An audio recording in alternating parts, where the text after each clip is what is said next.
I remember the cold before I remember anything else. It wasn't just the kind of cold that nips at your skin and makes your teeth chatter. No, this was the kind of cold that seeps deep, that settles into your bones and makes you feel like the earth itself is pressing you down, claiming you as its own. The snow was hard beneath my body, frozen into ridges that bit into my ribs. My wrists were bound with coarse rope that dug into my skin each time I tried to shift.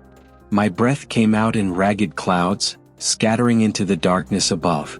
I must have been no older than 9, but in that moment I felt impossibly small, like a speck on the side of that endless Alaskan mountain, and at the same time I felt ancient, as if time had stopped and I was nothing more than another fading shadow in the snow. I thought I would die there. I truly believed the mountain would bury me and no one would ever find me. But then, through the stillness, the silence cracked. From the ridges above, shadows began to move. At first, I thought my mind was playing tricks on me, hallucinations born from exhaustion and cold. But no, they were real. 2 wolves emerged, silent and deliberate, as if carved from the very night itself. One was massive, his fur a dense silver gray, thick against the wind, his eyes glinting with a hard, steely light. The other was sleek and black, her golden eyes glowing faintly in the gloom, like embers refusing to die. They slid down the slope with the ease of predators that belonged here, their paws soundless, their bodies blending with the snow and the trees. Every muscle in my body locked. My throat tried to scream, to call out for help, but my voice cracked and died before it left me. I had nowhere to go, nowhere to hide. All I could do was watch, trembling as the wild itself came closer. The gray wolf lowered his massive head, sniffing at the air, then shifted toward me. His breath was warm against my frozen wrists. His muzzle hovered above the ropes that bound me. I squeezed my eyes shut, my heart pounding so hard it hurt. This was it. Teeth were going to sink into my flesh and my story would end here. But instead there was a sudden tug. The snap. The rope fell slack. I opened my eyes in disbelief. My hands fell limp into the snow. My wrists burned from where the rope had cut into them. But they were free. I couldn't move.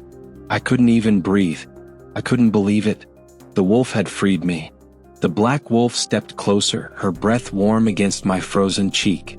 Her muzzle pressed softly against me, and for the first time since I had been abandoned in that wilderness, I felt something other than fear. I felt warmth. I felt safe. I don't know why, but a tear slipped down my face and it froze there against my skin. That night they stayed. The gray curled his massive body around me, his fur thick and warm, shielding me from the screaming wind. The black stretched across my legs, her body heat seeping into me. My little body shivered uncontrollably, drifting in and out of darkness, but every time I surfaced, every time my eyes cracked open, they were still there. 2 guardians where no guardian should have been. In the valley below, I could see the faint glow of lanterns. A search party was gathering, men on horseback, dogs barking, their voices rising like echoes against the mountainside. My village. My people. But up here on this ridge of ice and stone, it was only me and the wolves. And for reasons I could never quite explain, they did not leave me. They chose to stay. The night deepened and hunger gnawed at their bellies. I could hear it in the way their stomachs growled, low and pained. And yet they didn't abandon me. The black one prowled the perimeter, her ears flicking toward every sound, every snap of a twig. The gray stayed pressed against my side as if he understood that without him, I would not last till dawn. At one point, half asleep, I whimpered, "Mom?" My voice was barely a whisper lost in the wind. But the gray wolf lifted his head, ears twitching, and leaned down to brush my cheek with his nose. The touch was so gentle it broke me open inside. For a heartbeat, I could pretend she was there, that I wasn't alone. By morning, the lanterns below were dancing through the trees. Voices carried on the wind, faint but growing stronger. The searchers were climbing, getting closer. Hope fluttered in my chest. But danger came first. The buzz of snowmobiles echoed up the ridge, sharp and mechanical. I froze. 2 men appeared, their silhouettes harsh against the white, their boots crunching the ice. They weren't searchers. They were hunters. One carried a heavy club. The other, a rifle slung across his shoulder. Their eyes weren't searching for a boy. They were scanning for wolves. The gray wolf stiffened, his muscles coiled. He nudged me with his muzzle, pushing me beneath the low shelter of a fallen log, crouching protectively in front of me. The black darted forward, her body flashing through the snow, drawing their attention. "Over here," one of them shouted. "It's one of them." They charged after her, boots crunching, rifle clattering as they fumbled. She vanished into the trees like smoke, her black coat melting into the shadows. The gray stood guard, his body a wall between me and the hunters, his breath steaming in the bitter air. Every sound, the snap of branches, the crunch of boots, made me sink deeper into the snow, praying to disappear. Minutes dragged like hours. My fingers ached. My lips split with dryness. My heart refused to slow. Finally, the forest grew still again. The hunters' voices faded into the distance. And then, through the drifting flakes, the black wolf returned. Her sides heaved, her fur dusted with white. She pressed her muzzle to the gray's shoulder. They had risked everything for me. And then she lifted her head and howled. It was a long, low song, mournful and strong, that rolled down the ridges like thunder. Far below, a hound in the search party froze mid-step, lifted its head. Then, with a sharp jerk, it broke into the trees, dragging its handler after it. The howl had become my signal fire. The wolves had summoned my rescue. Lantern light broke through the trees. The barking of dogs grew louder. The wolves stiffened. The boy they had saved, the fragile little creature curled between them, was about to be taken back into a world they didn't trust. The gray stayed by my side. The black melted back into the shadows. A hound crested the ridge, barking wildly, its handler panting after it. For one terrifying second, the dog locked eyes with the gray wolf. Predator to predator. Then, to my astonishment, the hound lowered its head. It whined, almost respectfully. The man burst onto the ridge seconds later, nearly tripping as the hound pulled him forward. His lantern swung wildly, spilling golden light over the snow. His breath fogged in the air as he spotted me, half buried under the fallen log, my face raw from the cold. "Dear God, boy. We found him," he shouted, his voice cracking. More men followed, boots crunching, dogs baying. Their lanterns lit the ridge like a broken necklace of stars. I blinked against the sudden light, weak, barely able to lift my head. Hands reached for me, pulling me out, wrapping me in blankets that smelled of smoke and wool. Someone pressed a flask to my lips. The liquid burned my throat, but it was life. It was warmth. And in that dizzy haze I looked back. The gray wolf stood just beyond the lantern light, his silver fur glowing faintly. His golden eyes met mine, steady, calm. For a heartbeat, the world fell away, men shouting, dogs barking, hands tugging. It was just him and me. Then, as quietly as he had come, he turned and vanished into the falling snow. They carried me down the mountain. The voices of the men buzzed around me, words half heard through the fog of exhaustion. "Lucky he's alive. Wolves nearby. Can't believe it." None of them knew the truth. None of them saw what I had seen. In the village, my mother wept when she saw me. Her hands shook as she held my face, as if she were afraid I might vanish again. The doctor checked my pulse, my lungs, my frostbitten fingers.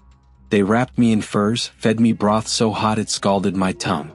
Everyone wanted to know how I'd survived. I told them I didn't remember. Because how could I? Who would believe a story like mine? Nights passed, but I couldn't sleep. Every time I closed my eyes, I felt their warmth again. The gray's body curved around me, the black's breath steady against my skin. I'd wake reaching for them, my chest aching. The village dogs snarled at the treeline those nights, their hackles raised, their eyes fixed on the forest. I knew who lingered there. Watching. Waiting. One evening, after the worst of the frostbite had healed, I slipped away from the cabin. The snow crunched softly beneath my boots, and the sky above was bruised with stars. I carried nothing but a lantern, its glow trembling with each gust of wind. I reached the ridge, the place where they had saved me. And there, as if they had been waiting all along, stood the wolves. The black stepped forward first, her golden eyes catching the lantern light. She was larger now, or maybe my fear had shrunk her before. The gray followed, moving like a glacier, slow, powerful, unshakable. I dropped to my knees in the snow. My breath came fast, my chest tight with something I couldn't name.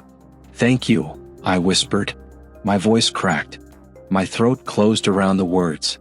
"Thank you." The black tilted her head, ears flicking. The gray huffed a cloud of breath into the night.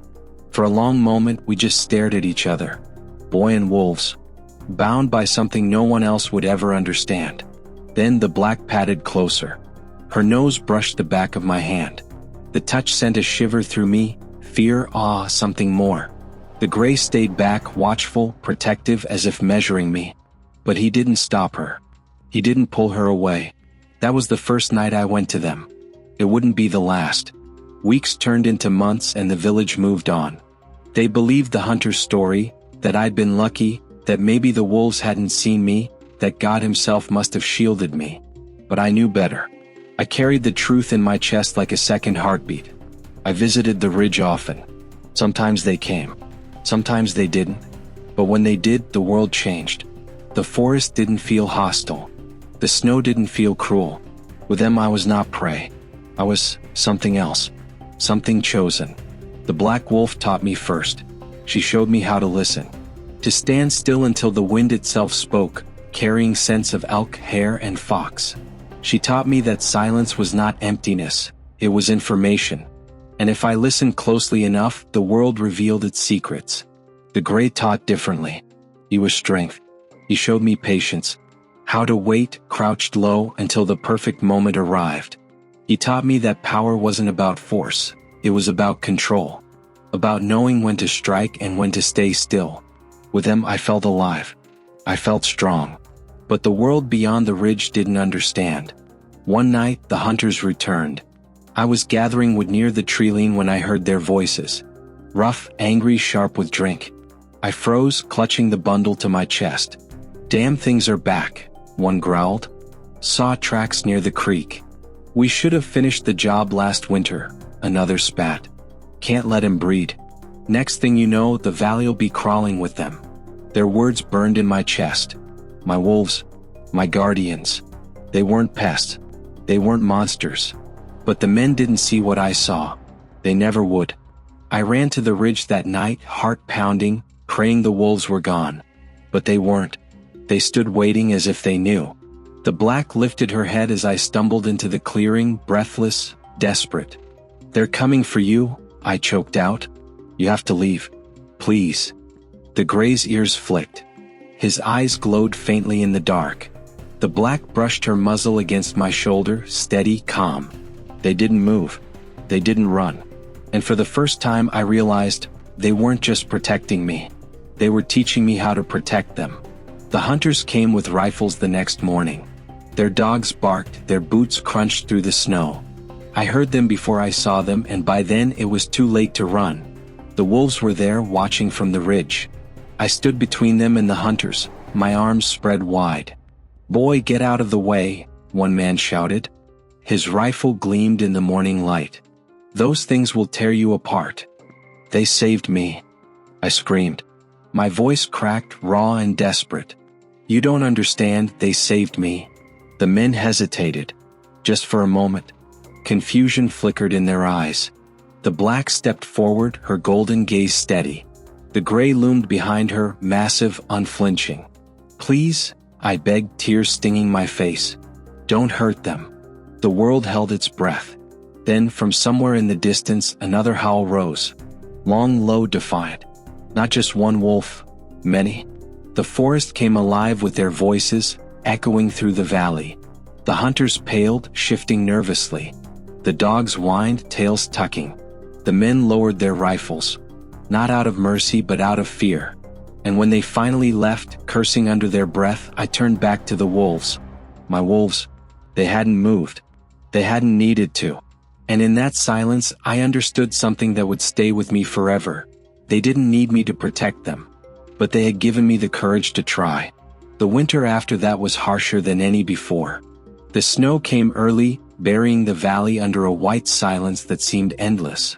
Frost crept down the windows of the cabin, and the river froze so solid you could walk across it without fear of breaking through.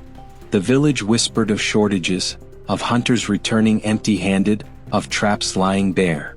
Wolves became a scapegoat again. Every missing goat, every vanished rabbit was blamed on them. I kept my secret close, afraid that even a hint of the truth would bring death to the ones who had saved me. But I still went to the ridge. Even in storms, even when my breath froze in my scarf. They always seemed to be there. Sometimes both. Sometimes only one. The black, sharp-eyed and restless, paced around me as if testing my resolve. The gray, calm as stone, would sit like a mountain at my side, his massive body sheltering me from the wind. I was growing older. My legs stronger. My heart braver.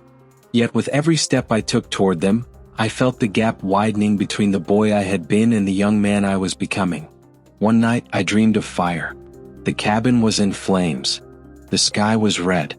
Wolves howled in the distance, but I couldn't reach them. Smoke filled my lungs.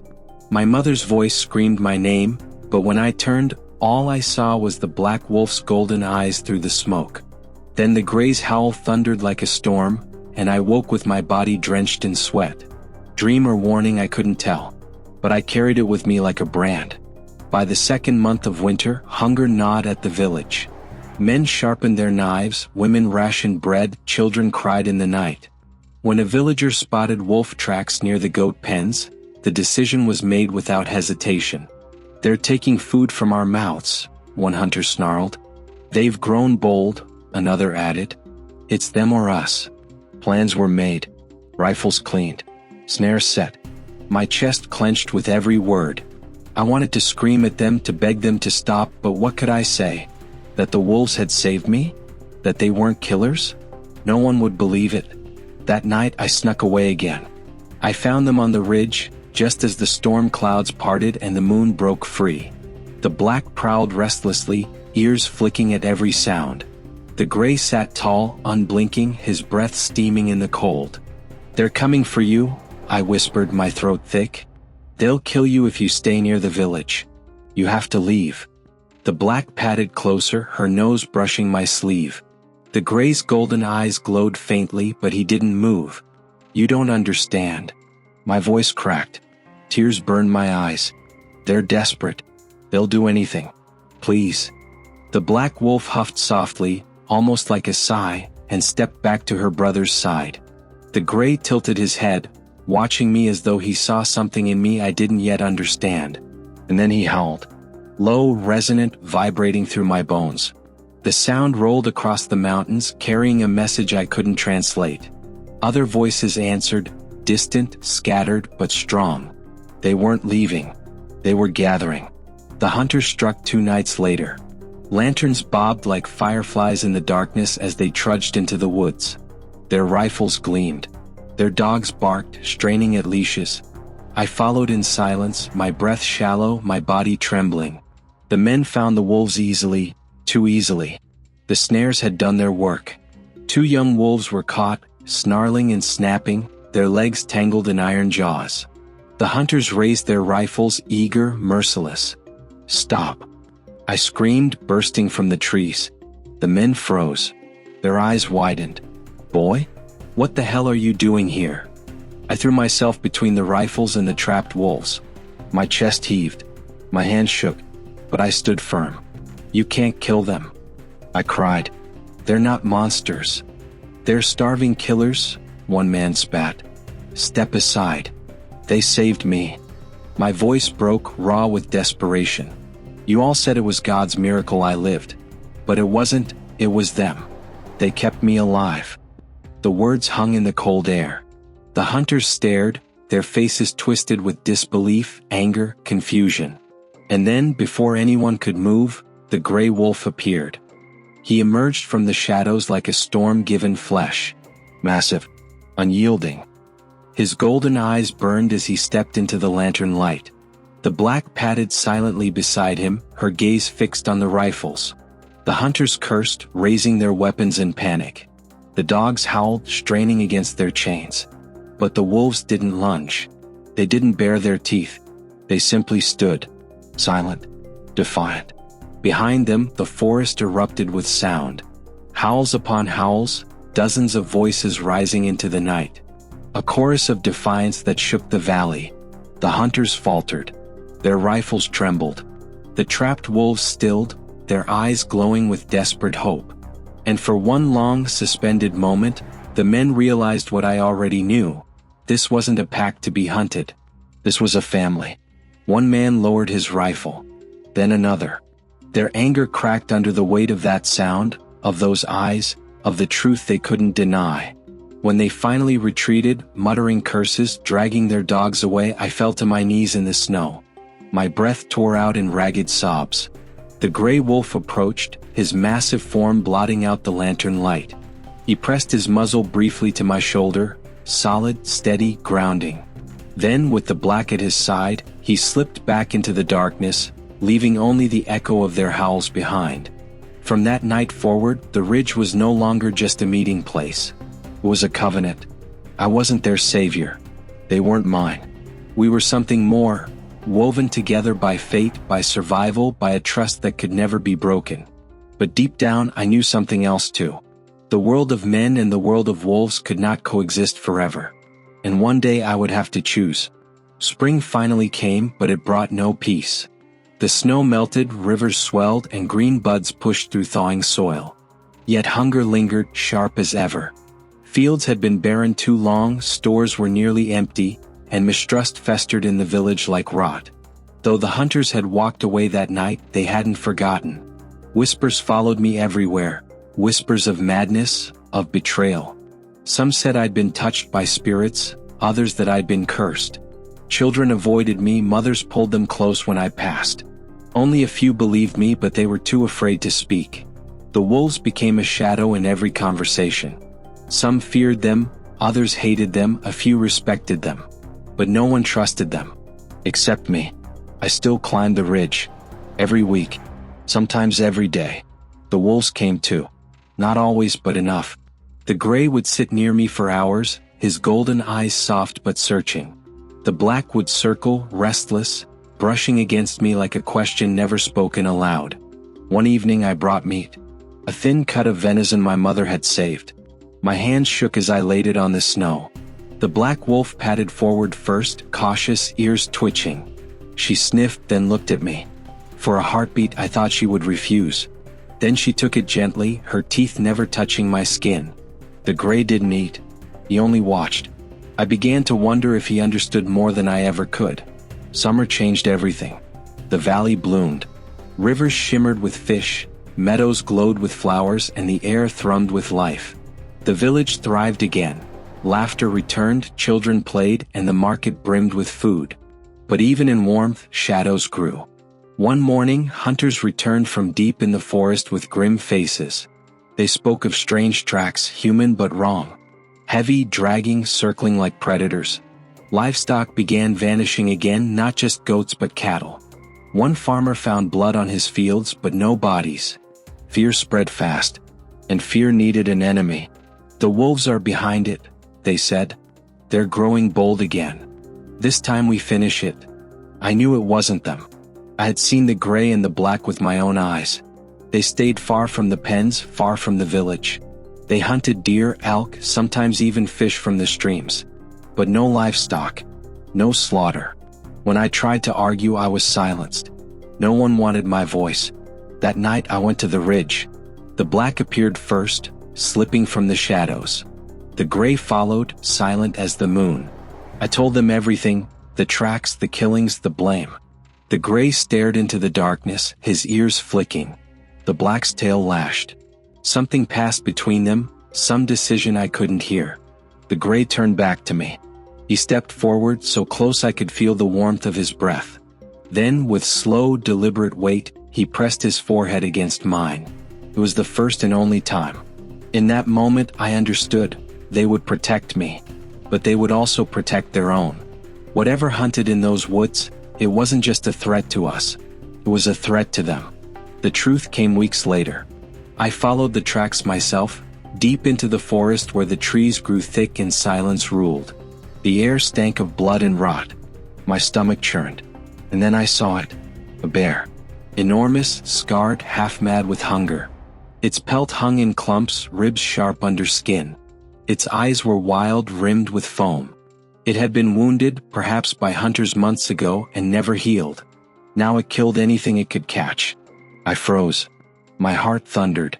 The bear lifted its head, nostrils flaring. Its eyes locked on me. Before I could move, it charged. The ground shook. My legs screamed to run but wouldn't obey. Death roared closer. And then they came. The black wolf streaked from the shadows, her body slamming into the bear's flank. The gray followed, massive jaws clamping onto the beast's shoulder. The forest erupted in violence, roars, howls, snow and dirt flying as predator met predator. The bear swung its claws, catching the black and hurling her aside. She yelped, rolling through the dirt but rose again, snarling. The gray held firm, his teeth buried deep. I stumbled back, helpless, terrified. The fight was chaos and blood, fur and rage. The wolves darted and struck. The bear lashed out with bone-crushing strength. Should have killed them. But together they drove it back. The black tore at its legs, the gray at its throat. Finally, with one last, shuddering bellow, the bear collapsed. Silence followed. The wolves stood panting, bloodied but alive. Their golden eyes flicked to me, not asking for thanks, not for praise, only making sure I still breathed. And in that silence, I knew something unshakable. They hadn't just chosen to protect me. They had chosen to protect this valley. But the village didn't see it that way. When the carcass was found, the hunters claimed it as their own kill. They bragged of their courage, of saving the people.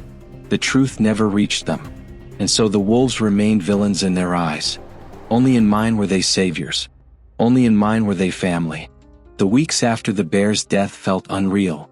The valley thrived, wildflowers spread like fire across the meadows, rivers glittered with fish, and the air rang with the buzz of life. To the village, it was proof that their hunters had done well. To me, it was proof of something else. The wolves had given us peace. But I carried their secret alone. Every night, I lay awake, replaying the battle in my head.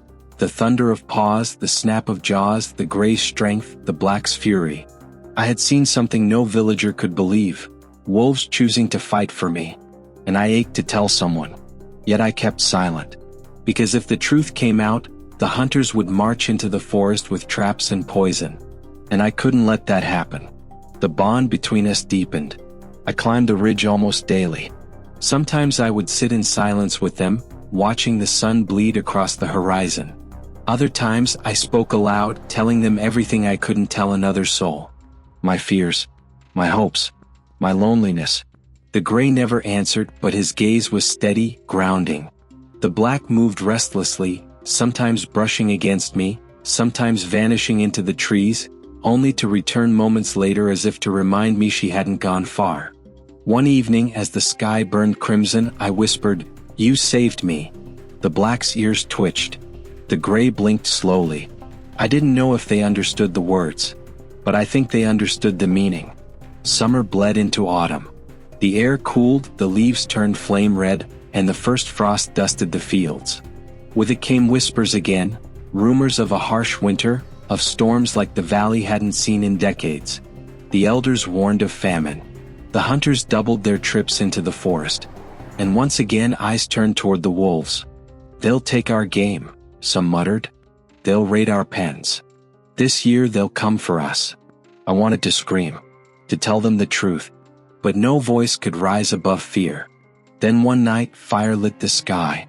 I woke to shouts, to smoke pouring through the village. My mother grabbed me, dragging me outside. Flames licked the thatched roofs, sparks showering the dirt streets. People ran with buckets, shouting names, screaming for water. At first, I thought it was an accident. Then I heard the cry. Wolves. They claimed wolves had knocked over lanterns, setting hay ablaze. That they'd circled the outskirts, driving panic. I knew it was a lie. Wolves don't light fires. Wolves don't care for lanterns. But the story spread like the flames, and no truth could smother it. When dawn came, the fire was out, but half the village lay in ruin. Families wept over charred homes. And the decision was made. "This ends now," the hunters swore. "We hunt them all. No mercy." I couldn't breathe. The words wrapped around my throat like a noose. That night I ran. Up the ridge, into the forest, through the mist until my lungs burned. The wolves were there, waiting as if they had known I'd come. The black rushed to me first, her body brushing mine, her breath warm and frantic. The gray stood behind her, silent but watchful. "They're coming for you," I gasped. "They'll kill you all. You have to leave." The black snarled, not at me but at the shadows beyond. The gray stepped forward, his golden eyes piercing mine. And then he did something I'll never forget. He turned his head and howled. It wasn't just sound, it was command, warning, promise. The call echoed across the mountains, rolling through valleys and ridges, carrying farther than any voice could. From the darkness, replies came. One by one, wolves I had never seen stepped into the clearing, 3, 5, 9, then more. A pack. Strong, lean, their eyes flashing in the moonlight. I realized then, the gray and the black were never alone. They had been testing me, watching, deciding if I was worth trusting. And now the pack had chosen too. They circled me not with hunger but with protection. The black pressed against my leg. The gray stood tall, eyes fixed on the horizon where torches would soon burn. They weren't going to run. They were going to fight. The hunters came at dawn. I was already there, standing on the ridge when I saw them. Dozens of men armed with spears, bows, torches. Their faces were hard, their steps heavy. They believed they were marching to victory. But when they reached the clearing, the forest erupted with howls. Wolves poured from the trees, not as monsters, not as villains, but as guardians of their home. The hunters faltered. Some raised their weapons. Others froze. And then silence fell.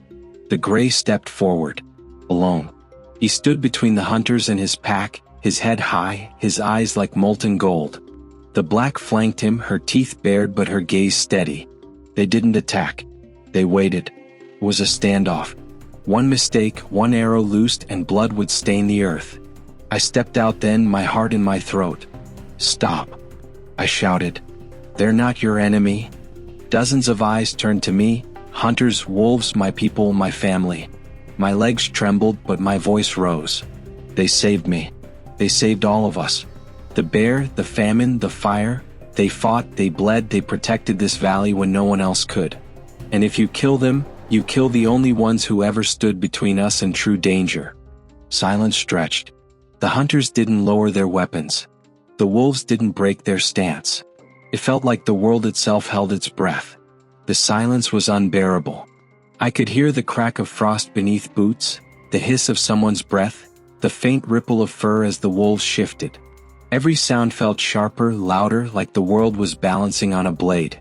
One step, one twitch, and everything would collapse. Then from the hunter's line a voice barked, "Lies. Wolves don't protect children. They hunt them." Anger burned in my chest. My voice cracked, but I didn't stop. I was there. Do you think I don't know what saved me? I saw it. The wolves killed the bear when it came for me. They bled so I could live. The black wolf snarled low, her golden eyes glowing in the dawn. The hunters flinched, tightening their grips. But the gray only stood taller, calm, immovable. His gaze swept across them as if daring anyone to deny the truth. The elders whispered among themselves. Some hunters lowered their spears, uncertainty creeping into their faces. Fear was still there, but doubt had cracked it open. I felt my chance slipping, but I pushed harder. You blame them for fire, but tell me, have you ever seen a wolf carry a torch? You call them thieves, but when have they stolen your cattle? All you know is fear. But fear blinds you. Fear is the real enemy. A murmur rippled through the hunters. Some shifted uncomfortably. Others scowled, gripping weapons tighter.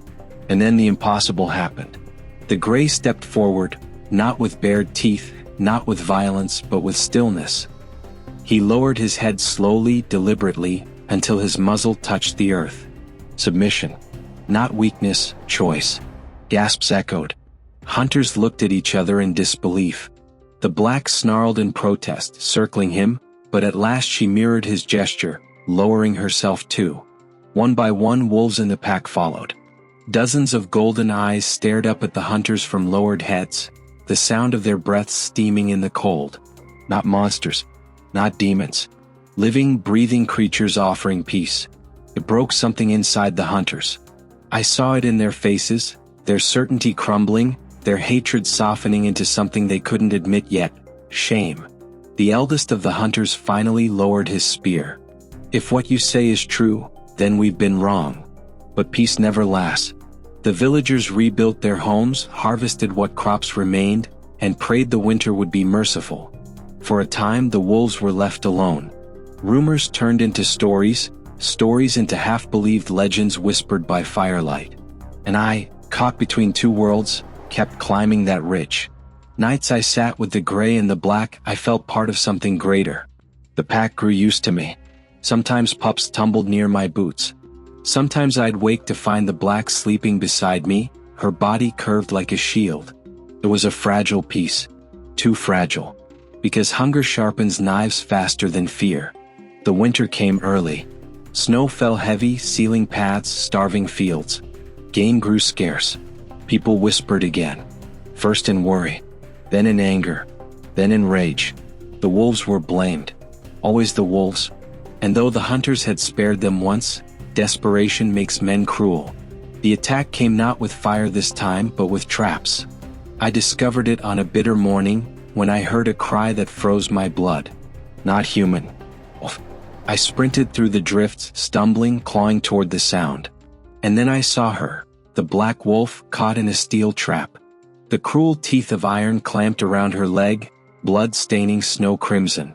She writhed, snarling, snapping at the jaws that wouldn't let go. The gray stood near, pacing, helpless fury in his eyes. He saw me, and for the first time he didn't just watch. He growled at me, pleading, desperate, commanding. I dropped to my knees, fumbling. My hands shook so violently I could barely find the latch. The trap bit at my fingers, tore skin, but I didn't stop. "Hold on," I whispered through tears. "Please just hold on." Her golden eyes burned into mine, wild with pain. With a scream, I wrenched the trap open. The black yanked free, collapsing into the snow, blood pouring from her wound.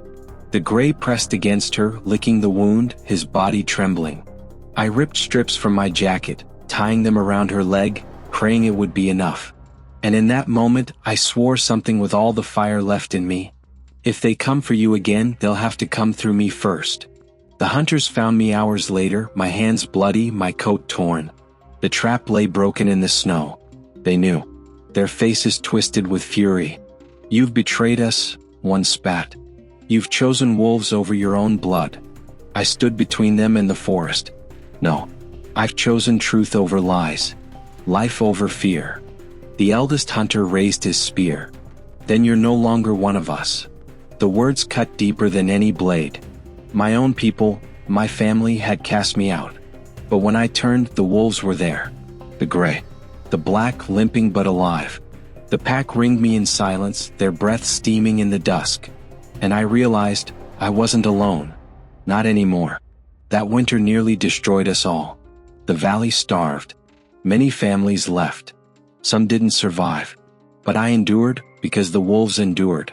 They shared with me what they hunted. Not scraps, not pity, but real trust. I learned to move as they moved, to listen as they listened.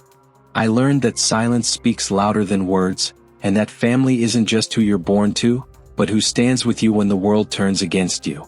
And when the thaw came, when rivers roared free and green crept back across the mountains, I knew one truth deeper than all others. The wolves hadn't just chosen to protect me once. They had chosen me forever. The years that followed blurred into seasons of snow and thaw, hunger and harvest, silence and song. I grew older, but I never left the ridge. Not truly. My feet wandered, but my heart always circled back to that place where wolves and sunrise first taught me trust. The pack changed as all families do. Some grew old and faded, their bones claimed by the mountains. Pups became hunters. The black's limp remained, but it never slowed her spirit. She bore litters of her own, and I watched golden eyes pass into the next generation, each one carrying the fire of survival. The gray, my silent guardian, grew slower with time. His muzzle silvered. His steps grew heavy. But when he looked at me, it was always the same. Calm, unbreakable, eternal. One spring, hunters returned, not from my old village, but strangers. Outsiders carrying guns instead of spears. They saw the wolves not as demons, not as spirits, but as prizes. Pelts. Trophies. The gunfire shattered the valley. I remember the black's snarl, the gray's howl, the chaos of fur and blood and snow. Wolves fell. Men fell. And I, caught between them, screamed until my voice broke. In the end, the strangers fled. They left behind empty shells and broken bodies. And among the fallen was the gray. He lay in the grass, his side heaving, blood staining his silver coat. The black pressed against him, her muzzle streaked red. Pups whimpered, circling. I dropped beside him, hands useless, heart breaking. "No," I whispered. "Please, not you." His golden eyes found mine one last time. Not afraid. Not angry. Just steady. As if saying, "You are ready now." And then he was gone. The mountains held their silence. The sky burned with a sunset too cruelly beautiful. Something inside me broke that day. But something else was born too, a vow carved into my very bones. The wolves had chosen me, and now it was my turn to choose them. I buried him beneath the ridge where the sunrise first crowned us. Stones piled high, flowers pressed between them. The pack mourned, their howls rolling across the valley, shaking the earth. It was not grief alone, it was memory, promise, legacy. From that day, I became more than a boy who had once been spared. I became their voice, their shield, their storyteller. Years stretched into decades. I walked among villages, towns, cities, telling the truth of wolves. How they are not monsters, not shadows in the night, but guardians of balance. How they taught me that survival is not about fear but trust. Some laughed at me. Some spat. But some listened. And in those who listened, seeds of change began to grow. I carried the black's descendants with me. Pups who grew into hunters, hunters who carried fire in their golden eyes. They lived at my side, walked at my heels, teaching me over and over the lesson I first learned as a child. Family is chosen. Now I am old. My hair white, my hands lined, my breath slower. But when I climb that ridge, yes, I still climb though my bones ache, I feel the same as I did the night it all began. The sunrise waits for me there. The black is gone now too, laid to rest beside the gray. But her lineage runs through the valley still, a chorus of golden eyes glowing at dusk. And sometimes, when the mist curls just right, when the wind howls through the pines, I swear I hear them. The gray's steady breath. The black's fierce snarl. The voices of a pack that chose to protect a boy who had nothing to give but faith. And I know I was never alone. Not then. Not now. Not ever. If you've listened this far, if the wolf story has touched you even a fraction as it touched me, then hear this. Do not let fear rule you. Do not let old lies shape the world you leave behind. Wolves do not need our pity, they need our understanding. And maybe, just maybe, if you stand still long enough, you will hear them too. Their choice wasn't about me. It was about trust. About a fragile, impossible bridge between man and nature. And the truth is this. The night the wolves chose to protect me was not the end of the story. It was only the beginning.